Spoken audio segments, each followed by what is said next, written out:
দিগন্ত পারে সবাইকে স্বাগত। আমি অসিত স্যার।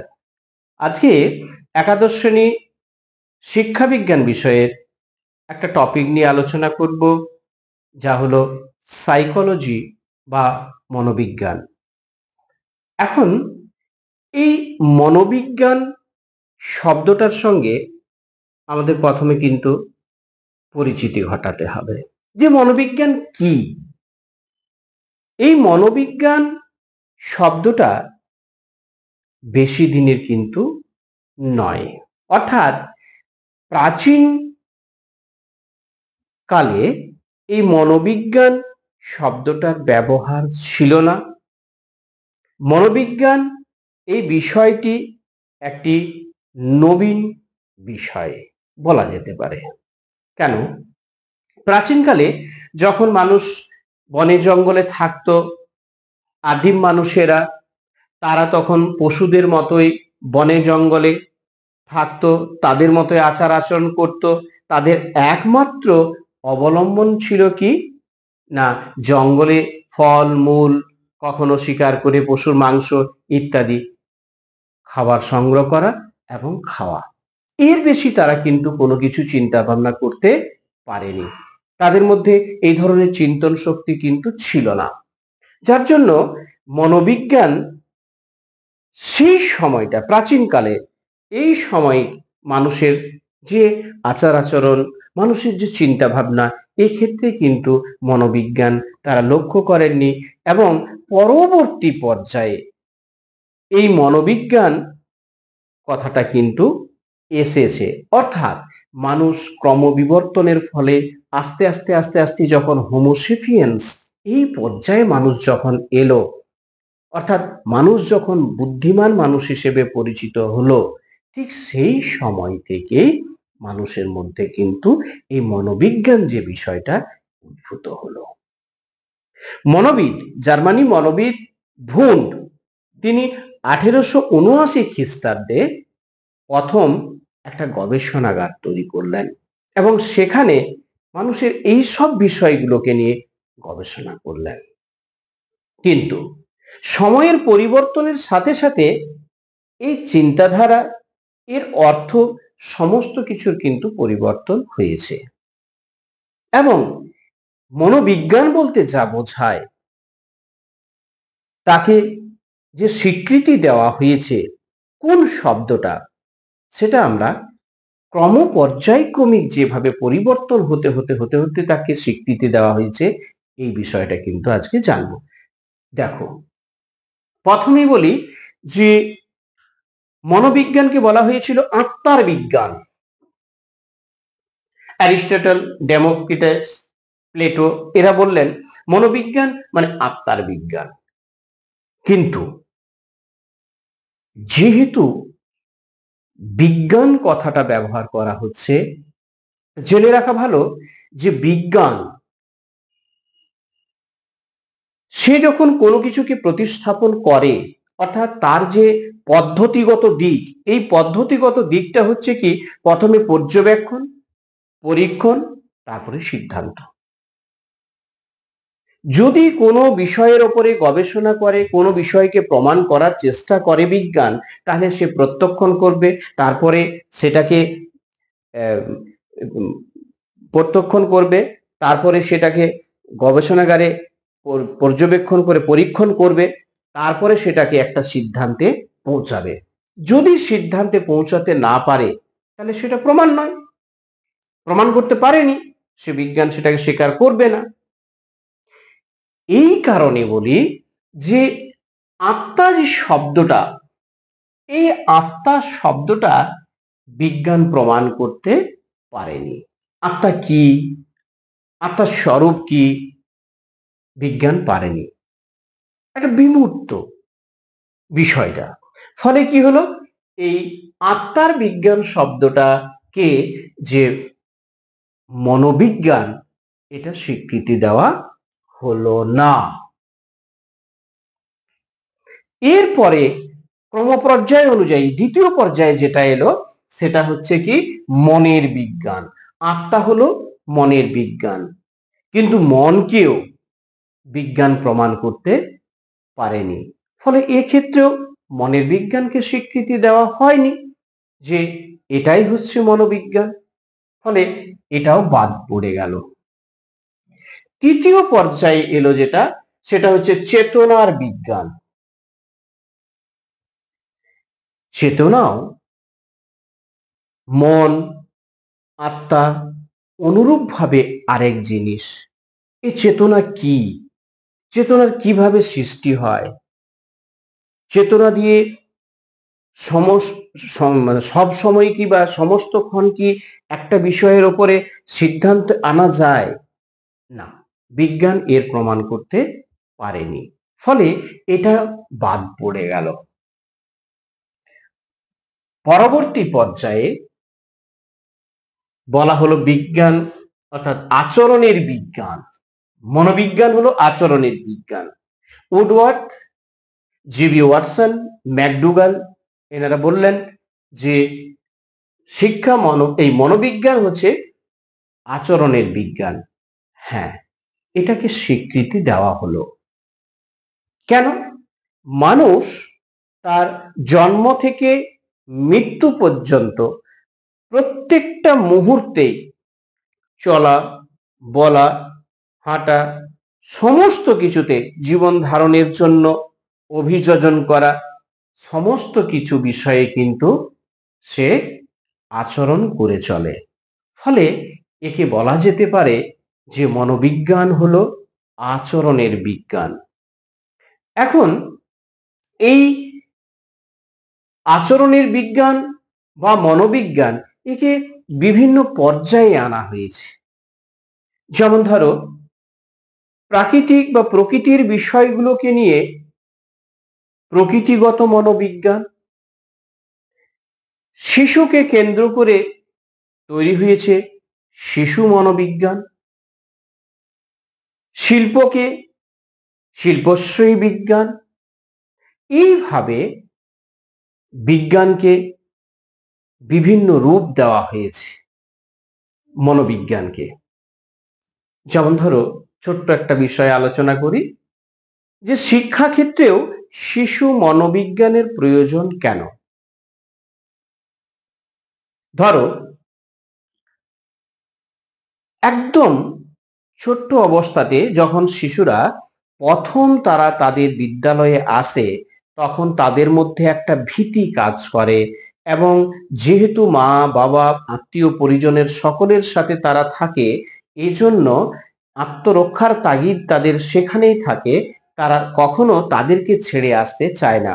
তো প্রথম স্কুলে তাকে আসতে হয়েছে, স্কুলে সে এসেছে, মা বাবাকে ছাড়তে চায়নি, কোনোভাবেই মা বাবাকে একটু দূরে সরিয়ে দিয়ে তাদেরকে স্কুলে বসানো হয়েছে।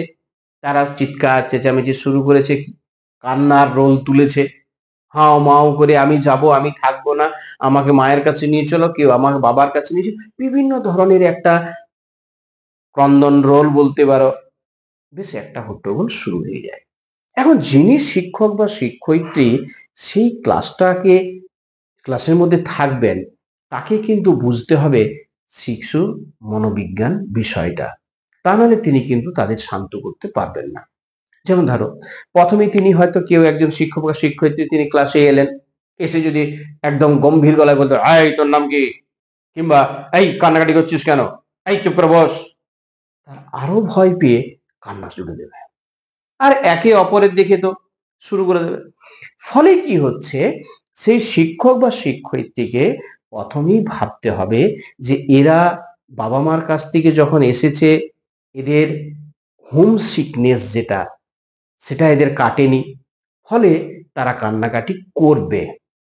শান্তভাবে তাদের কাছে বলল, এই তোমরা সবাই চুপ করো, দেখো কি সুন্দর একটা গল্প তোমাদেরকে আজকে শোনাবো। কেউ কেউ চুপ করে গেছে, কেউ কেউ হয়তো তখনও কান্না করছে, বললো ঠিক আছে, আজকে তোমাদের একটা সুন্দর ছড়া শোনাবো, তোমরা সবাই দাঁড়িয়ে যাও। কেউ কেউ দাঁড়িয়েছে, কেউ কেউ বসে কাঁদছে। সেই শিক্ষয়িত্রী হয়তো তাদেরকে অঙ্গভঙ্গি করে সেই ছড়াটা বলছেন এবং অঙ্গভঙ্গি করে দেখাচ্ছেন, বলল আমার সাথে সাথে তোমরাও করো। বলছেন, ব্যাং ব্যাং ব্যাং ব্যাং আছি, এই ব্যাঙের মাথায় ঘামাচি, ব্যাংকে দিল মৌমাছি। ছেলেমেয়েরাও ঠিক শিক্ষয়িত্রীর সাথে সাথে তারাও কিন্তু করতে শুরু করেছে। এতে তারা আনন্দ পেল। পরদিন আবার এসছে, পড়ার কোনো চাপ নেই, কোনো কিছু জিজ্ঞাসা নয়, ধমক নয়, চমক নয়, কিচ্ছু নয়। আবার সেই ছড়া, আবার একটা ছোট্ট ছোট্ট গান, আবার অভিনয় করে দেখানো, তাদের করা। তাদের না শিক্ষয়িত্রী মনোগ্রাহী হয়ে উঠল, খুব ভালো লাগলো। দেখবে ওদের মধ্যে শিক্ষক এবং শিক্ষার্থীর মধ্যে একটা মিথস্ক্রিয়া শুরু হয়ে যাবে। কথা বলবে, বিভিন্ন কৌতূহলী মন নিয়ে তারা বিভিন্ন জিনিস জিজ্ঞাসা করবে। আর ঠিক এই রকমই একটা সপ্তাহ দুটো সপ্তাহ যাওয়ার পরে যদি সেই শিক্ষার্থীটা কোনোভাবে তার শারীরিক অসুস্থতা হয়, কিংবা হয়তো একটু আজকে জ্বর জ্বর লাগছে, মা বলছে যে ছেলেকে যে আজকে শোনা যেতে হয় না স্কুলে, দেখো তোমার শরীরটা গরম গরম করছে, কি রকম যেতে হয় না, দেখো সঙ্গে সঙ্গে সে কিন্তু রিয়াক্ট করবে, না না আমি একটু যাবো, একটু যাবো। আরে না, তোর শরীর ভালো না, আজ যেতে হয় না, না আমাকে বকবে, আমাকে যেতে হবে। এই যে বিষয়টা, যেখানে তার ভালো লাগা, তার মানে আমরা বলতে পারি শিশু যে মনোবিজ্ঞান অর্থাৎ চাইল্ড সাইকোলজি, এটা যদি কোনো শিক্ষক বা শিক্ষয়িত্রী আত্মস্থ করেন, তাহলেই একমাত্র পঠন পাঠন বা শিক্ষা ক্ষেত্রে তিনি যথেষ্ট ভালোভাবে প্রয়োগ করতে পারবেন এবং সাকসেসের জায়গাতে পৌঁছাতে পারবেন। তাহলে এই যে বিষয়গুলো প্রত্যেকটা মনোবিজ্ঞানের ক্ষেত্রে অবশ্যই তার ভূমিকা আছে। আজকে আমরা যেটা জানবো সেটা হচ্ছে কি, যে শিক্ষা মনোবিজ্ঞান শিক্ষার ক্ষেত্রে কতটা প্রযোজ্য এবং এর রোল কি, কেন আমরা শিখব শিক্ষা মনোবিজ্ঞান বিষয়টা। ঠিক আছে, তাহলে আমরা এই বিষয়টা নিয়ে একটু আলোচনা করি যে শিক্ষা মনোবিজ্ঞানের প্রয়োজন কি। আরেকটা পয়েন্টে যে শিক্ষা মনোবিদ্যার প্রয়োজনীয়তা কি, এই বিষয়টা সম্পর্কে আমরা জানবো এবং এক একটা পয়েন্ট দিয়ে দিয়ে কিন্তু আমরা বিষয়টাকে জানবো। প্রথমে বলি শিশু কেন্দ্রিক শিক্ষা। এই শিশু কেন্দ্রিক যে শিক্ষা কেন বলা হচ্ছে না, বর্তমান শিক্ষা ব্যবস্থায় হচ্ছে কিন্তু শিশু কেন্দ্রিক শিক্ষা, এটা কিন্তু ছিল না। চাইল্ড সেন্ট্রিক এডুকেশন, শিশু কেন্দ্রিক যে শিক্ষা বর্তমান শিক্ষা ব্যবস্থা তাই। এবং যেহেতু শিশু কেন্দ্রিক শিক্ষা, তাই শিক্ষার্থীর আগ্রহ, তার চাহিদা, তার সামর্থ্য, তার ভালো লাগা মন্দ লাগা প্রত্যেকটা বিষয়কে কিন্তু শিশুকে কেন্দ্র করে আমাদের ভাবতে হবে এবং এই ভাবনার জন্যই প্রয়োজন কিন্তু শিক্ষা মনোবিজ্ঞানের। দ্বিতীয়ত, বিষয়বস্তু নির্বাচন। হ্যাঁ, বিষয়বস্তু নির্বাচন হচ্ছে শিক্ষা মনোবিজ্ঞান আরেকটা গুরুত্বপূর্ণ দিক। দেখো, যেহেতু বর্তমান শিক্ষা ব্যবস্থায় বলা হয়েছে কি না, শিশুর সর্বাঙ্গীন বিকাশ সাধন, যেখানে শিশুর সর্বাঙ্গীন বিকাশ সাধন, সেখানে তার সামর্থ্য, তার চাহিদা সমস্ত বিষয়কে কেন্দ্র করে লক্ষ্য রেখে বিষয়বস্তুকে নির্বাচন করতে হবে। যারা এই পাঠ প্রণেতাগণ যখন পাঠ্যপুস্তক বা পাঠ্য বই রচনা করছেন, তখনও কিন্তু তারা এই বিষয়ের উপর কিন্তু খুব গুরুত্ব দিয়ে দেখছেন, কারণ তার বয়স অনুযায়ী মানে বৃদ্ধি, তার বিকাশ, তার পরিণমন প্রত্যেকটা অনুযায়ী তার চাহিদা, তার সামর্থ্য প্রত্যেকটা জিনিসকে লক্ষ্য রেখে তারাও কিন্তু পাঠ রচনা করছেন। তা না হলে কিন্তু বিষয় কেন্দ্রিক পাঠ্যপুস্তক রচনা করা হবে না, ভুল হবে। একটা উদাহরণ দেওয়া যেতে পারে, কোনো একটা ক্লাস 2 বা 3 একটা শিক্ষার্থী বা একটা শিশু, তাকে যদি বলা হয় যে তুমি বীজগণিতের এই অঙ্কগুলো তোমাকে করতে হবে, তাকে সূত্র বলে দেওয়া হলো a প্লাস বি তার হোল স্কোয়ার ইত্যাদি ইত্যাদি বলে দেওয়া হলো, সম্ভব? সম্ভব নয়। তাহলে একটা শিশু প্রথম পর্যায়ে সে ডিজিট গুলো অর্থাৎ সংখ্যাগুলো শিখবে, তারপরে আস্তে আস্তে যোগ করা, বিয়োগ করা, এইভাবে একে একে সরল, মানে এগিয়ে যাবে ধাপে ধাপে। এই জন্য বলা হচ্ছে মনোবিজ্ঞান সম্মতভাবে বিষয়বস্তুকে কিন্তু নির্বাচন করতে হবে। তৃতীয়ত হচ্ছে শিক্ষণ পদ্ধতি, খুব ভাইটাল একটা জায়গা।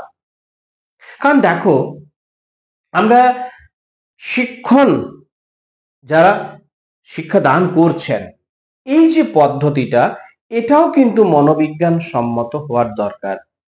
যদিও প্রসঙ্গক্রমে এটা আলোচনা করা যায়, যখন ধরো আমরা পড়াশোনা করেছিলাম, তখন শিক্ষককে সত্যি একটা বিভীষিকার ন্যায় আমরা দেখতাম। যদিও সবাইকে নয়, বেশ কিছু কিছু শিক্ষককে আমরা প্রচন্ড ভয় পেতাম। তাদের সেই ভারী কণ্ঠ, ক্লাসে ঢোকার সাথে সাথে তাদের যে সেই একটা গাম্ভীর্য ভাব, এটা কখনো, এই ভীতিকে কখনো কাটিয়ে উঠতে আমরা পারতাম না, এবং খুব প্রহার করতেন, মারতেন, খুব মারতেন। বর্তমান শিক্ষা ব্যবস্থায় এসব কিচ্ছু নেই। কারণ বর্তমান শিক্ষকরাই হচ্ছেন একজন ফ্রেন্ড, ফিলোসফার অ্যান্ড গাইডার। দার্শনিকের মতো তিনি ভাববেন শিক্ষার্থীদের প্রসঙ্গে, তিনি চিন্তা ভাবনা করবেন কেন সে পড়াটা করতে পারছে না, তার অসুবিধা কোথায়, কোন জায়গাতে অসুবিধা ঠেকছে। বলি, বর্তমান শিক্ষা ব্যবস্থায় শিক্ষণ পদ্ধতির ক্ষেত্রে মনোবিজ্ঞান সম্মত কেন প্রয়োজন? না, একটা ছোট্ট উদাহরণ দিলে বলি। যে কোনো বিষয়ে যখন আলোচনা করতে আমরা যাচ্ছি, তখন সেই বিষয়ে কতগুলো সমস্যা হতে পারে, এটা কিন্তু আমরা আগে মনোবিজ্ঞান সম্মত চিন্তা ভাবনা করছি, এবং সেটাকে আমার ক্রম পর্যায়ে সেই সমস্যাগুলোকে সাজিয়ে ফেলছি, এরপরে উপস্থাপন করছি। এখন উপস্থাপন করতে গিয়ে বিভিন্ন উদাহরণ, বিমূর্তগুলোকে মূর্ত করার জন্য পিকচার চার্ট, বিভিন্ন যে শিক্ষা সহায়ক উপকরণ, সেগুলো ব্যবহার করছি। তাহলে এই যে এগুলোর প্রয়োগ, এই প্রয়োগগুলো বা পদ্ধতিগুলোকে যদি আমরা মনোবিজ্ঞান সম্মত প্রয়োগ করতে না পারি, তাহলে ব্যর্থ হব। যার জন্য বলা হয়েছে যে মনোবিজ্ঞানের বা মনোবিদ্যার প্রয়োজনীয়তা শিক্ষা ক্ষেত্রে অবশ্যই শিক্ষণ পদ্ধতি একটি। চলো, বিদ্যালয়ের আদর্শ পরিবেশ রচনা।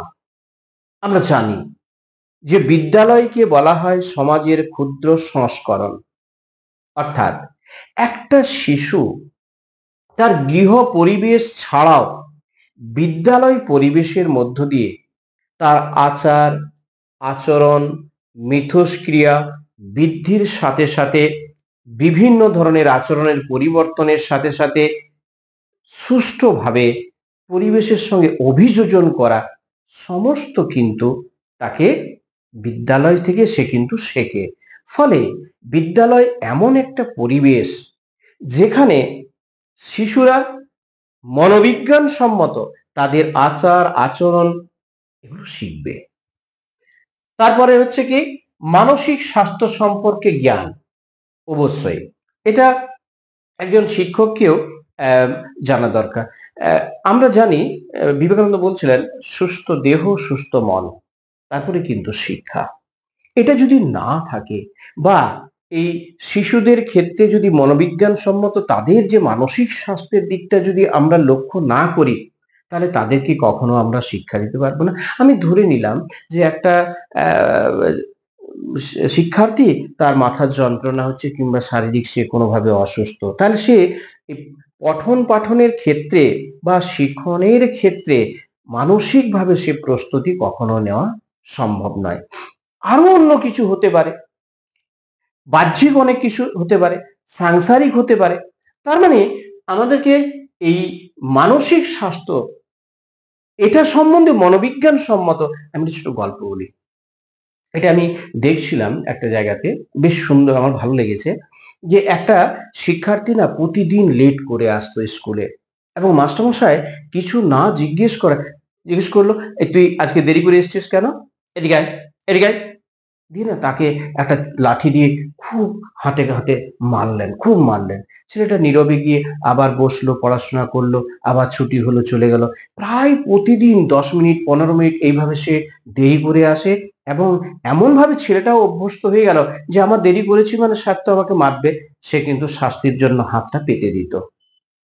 সে প্রতিদিনই কিন্তু এইরকম মার খেত, বেঞ্চে পিছনের দিকে বসতো, পড়াশোনা করতো।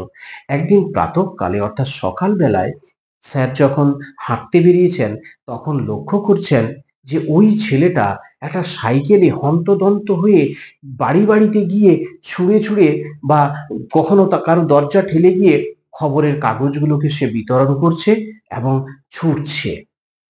সেদিন স্যার যখন ক্লাসরুমে আছেন, ছেলেটা এসে হাত পেতেছে, আর তিনি মারতে পারেননি। তিনি সে ব্যথায় ব্যথিত হয়েছিলেন। চোখ দিয়ে টস টস করে জল পড়ছিল এবং ছেলেটাকে জড়িয়ে দিয়ে বলেছিলেন, আমি বুঝতে পারিনি, আমি তোকে খুব যন্ত্রণা দিয়েছি, তোকে খুব কষ্ট দিয়েছি। সেদিন থেকে শিক্ষার্থীকে তিনি বুঝলেন যে তার দেরি করে আসার কারণ কি। সর্বতোভাবে তিনি সাহায্যের হাত বাড়িয়ে দিলেন। তাহলে একজন শিক্ষককে তার মানসিক স্বাস্থ্য সম্পর্কে, অর্থাৎ শিক্ষার্থীর মানসিক স্বাস্থ্য সম্পর্কে অবশ্যই মনোবিজ্ঞান সম্মত জ্ঞান তার রাখতে হবে। নেক্সট, আচরণের পরিবর্তন। হ্যাঁ, প্রত্যেকটা শিশু সে যখন ছোটবেলা থেকে আস্তে আস্তে আস্তে আস্তে বড় হচ্ছে, তখন তার মানসিকভাবে এবং আচরণগত দিক থেকেও অনেক পরিবর্তন আসছে। তাহলে এই যে আচরণগত পরিবর্তন আসছে বা হচ্ছে, এটা পরিবেশের সঙ্গে তার মিথস্ক্রিয়া বা মানিয়ে নেওয়ার বা অভিযোজন করার ক্ষেত্রে কতটা সহায়ক, মনোবিজ্ঞান সম্মত দিক থেকে এটাও কিন্তু শিক্ষককে দেখতে হবে। ধরে নিলাম একটা শিশু আজকে কারো পেন্সিল চুরি করে নিয়ে যাচ্ছে। এই যে তার বিহেভিয়ার বা আচরণ, এই আচরণের পরিবর্তন যদি কখনো বাড়ির লোকের কিংবা শিক্ষকের চোখে আসে, সঙ্গে সঙ্গে তাকে কিন্তু সেখানে বাধা দিয়ে তার আচরণের পরিবর্তন ঘটাতে হবে। আর যদি না হয়, এই চর্যবৃত্তি মানে চুরি করার অভ্যাস থেকে যায়, তাহলে আজকে কারো খাতা পেন্সিল চুরি করছে, কালকে ডাকাত হবে, দিয়ে তারপরে কি হবে, বড় বেটাটা ডাকাত, তো ছোট বেটাটা চোর, আর মেজো বেটাটা একটু ভালো, বেটা বড় গাঁজাখোর। তাহলে আচরণের যদি পরিবর্তন আমরা না ঘটাতে পারি, মনোবিজ্ঞান সম্মত যদি আমরা চিন্তা ভাবনা করতে না পারি, তাহলে কিন্তু একটা শিশু সেখানেই শেষ হয়ে যাবে। নেক্সট, শিক্ষার্থীর সঠিক মূল্যায়ন। প্রত্যেকটা ক্ষেত্রে, কেবলমাত্র প্রথাগত শিক্ষার ক্ষেত্রেই নয়, অন্যান্য প্রত্যেকটা বিষয়ের ক্ষেত্রেই কিন্তু শিক্ষার সঙ্গে যে মনোবিজ্ঞানের একটা সম্বন্ধ, একটা সম্পর্ক এটা আছে। যেমন ধরো, যদি আমরা বলি শিক্ষার সঙ্গে মনোবিজ্ঞানের সম্পর্কের, শিক্ষার্থীর সঠিক মূল্যায়ন অবশ্যই প্রয়োজন আছে। আমাদের ভারতবর্ষে তো এই পরীক্ষা ব্যবস্থা, যেটা মূল্যায়ন ব্যবস্থা, সেটা তো অবশ্যই আছে। এবং এই মূল্যায়নটা কেন করা হয়? আসলে এই মূল্যায়নের দ্বারা একটা শিশুর তার অগ্রগতি, অর্থাৎ সে তার কৃতকার্যের জায়গাটা পৌঁছানো কি অকৃতকার্য হচ্ছে, এই বিষয়টাকে আমরা কিন্তু বুঝতে পারি। এবং এই মূল্যায়নের মধ্য দিয়েই আমরা তাকে পরবর্তীকালে কিভাবে তাকে তার উচ্চ শিখরে, অর্থাৎ যেটা তাকে শেখানোর জন্য, অর্থাৎ যে উদ্দেশ্যটা আমরা গ্রহণ করেছি, তাহলে সেই উদ্দেশ্য সম্পর্কে আমরা সফল হতে পারব। অতএব মনোবিজ্ঞান সম্মত মূল্যায়নের প্রয়োজন কিন্তু আছে। ঠিক আছে।